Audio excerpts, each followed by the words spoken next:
মার্চে ব্রাজিল দুইটা ম্যাচ খেলবে লাতিন আমেরিকার বিশ্বকাপ বাছাই পর্বের। এই দুইটা ম্যাচে একটাতে কলম্বিয়ার বিপক্ষে মুখোমুখি হবে আর একটাতে হচ্ছে আর্জেন্টিনার বিপক্ষে। এই দুইটা ম্যাচের জন্য ব্রাজিল কোচ দরিবাল জুনিয়র দল ঘোষণা করেছেন। সেই দলে কারা রয়েছেন সেটা একটু জানা যাক। দলে গোলকিপার হিসেবে রয়েছেন Alisson Becker, bento Ederson. Left back হিসেবে রয়েছেন এরানা। রাইট ব্যাক হিসেবে রয়েছেন বেন্ডারসন, ওয়েসলি। সেন্টার ব্যাক হিসেবে রয়েছেন Gabriel, Murilo, Leo Ortiz, Marquinhos, Danilo. মিডফিল্ডে রয়েছেন Bruno Guimaraes, Joelinton, Neymar Junior, Matheus Cunha, Gerson, Andrey. Right wing হিসেবে রয়েছেন রাফিনহা এবং এস্তেভাও উইলিয়ান।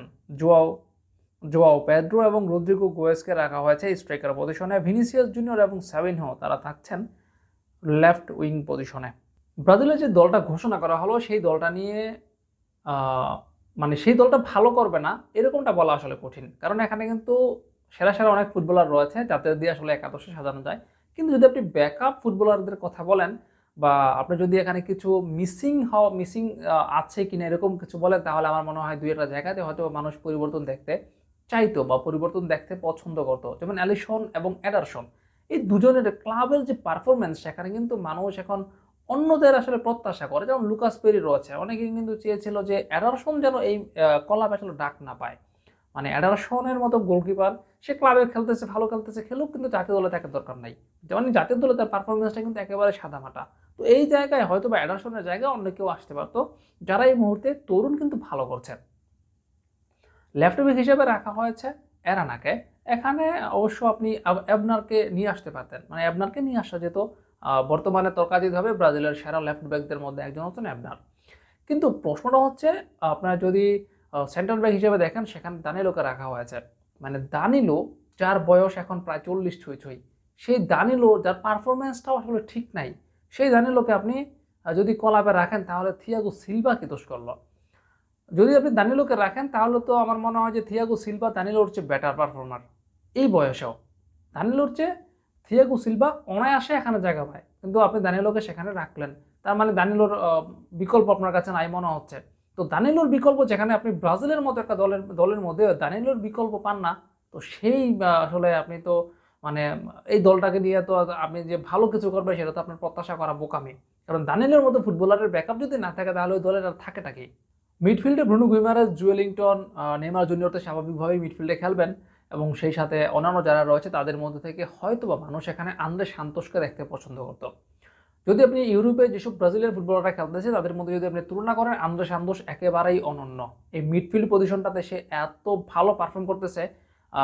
যদি আপনি ফ্রান্সের লিগের কথা বলেন সেখানে কিন্তু বর্তমানে ফ্রান্সের লিগের সেরা মিডফিল্ডার হচ্ছে আন্দ্রে সান্তোস। সেই আন্দ্রে সান্তোসকে অনেকে ব্রাজিল দলে এবার প্রেফার করেছিল বা ভেবেছিল যে ব্রাজিল দলে সে আসবে, যেহেতু সামনে বিশ্বকাপ 2026 সালে বিশ্বকাপ। তো বিশ্বকাপের আগে যদি আন্দ্রে সান্তোসের মতো একজন প্লেয়ারকে দলের মধ্যে ইনক্লুড করা যায় এবং অন্যদের সঙ্গে যদি বোঝাপড়াটা ভালো হয়ে যায়, স্বাভাবিকভাবে সেটা দলের জন্য ভালো। কিন্তু এই জায়গাতে সেটা হয়নি, মানে আন্দ্রে সান্তোসকে আসলে ডাকাই হয়নি। খুবই সম্ভবত দুরিবাল জুনিয়রের কৌশলে বা নেতার পরিকল্পনা হয়তো আন্দ্রে সান্তোসকে নাও রাখা হতে পারে। মানে যদি রাখা হয় তাহলে তো এখনই রাখা উচিত ছিল, কারণ এখন সে ভালো পারফর্ম করতেছে। অন্যান্য প্লেয়ারদের সঙ্গে বোঝাপড়াটা হয় যেত বিশ্বকাপের আগে আগে, তো আসলে নতুন কোনো প্লেয়ারকে ইনক্লুড করে দলের মধ্যে হযবরল অবস্থা সৃষ্টি করতে চাইবেন না কোচ। তো আমার মনে হয় তিনি হয়তো অন্য কিছু ভাবছেন আন্দ্রে সান্তোসকে নিয়ে। তবে এই জিনিসটা খুবই খারাপ হয়েছে আমার মতে, তার এখানে থাকা উচিত ছিল।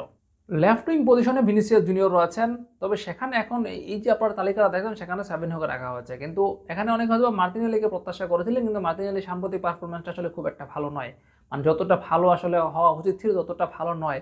যদিও তার ভাগ্যটা দানিলোর মতো নয়, যদি তার ভাগ্য দানিলোর মতো হতো তাহলে হয়তো তিনি একাদশে চান্স পেয়ে যেতেন, মানে স্কোয়াডে চান্স পেয়ে যেতেন, কিন্তু তার ভাগ্যটা অত ভালো নয় যার কারণে তিনি স্কোয়াডে চান্স পাননি। তবে অন্যান্য যে পজিশনগুলো রয়েছে সেখানে আমার মনে হয় দারুণ একটা জিনিস হচ্ছে এস্তেভা উইলিয়ান যাকে ডাকা হয়েছে, এবং নিঃসন্দেহে একটা ভালো কাজ দরিবাল জুনিয়র করেছে এস্তেভা উইলিয়ানকে দলে ডেকে। এখন তাকে আসলে মাঠে মাঠে খেলার সুযোগটা দিলেই হয়। তবে সবচেয়ে অবাক যে বিষয়টা সেটা হচ্ছে মার্কোস লিওনার্দো কিংবা এনরিক।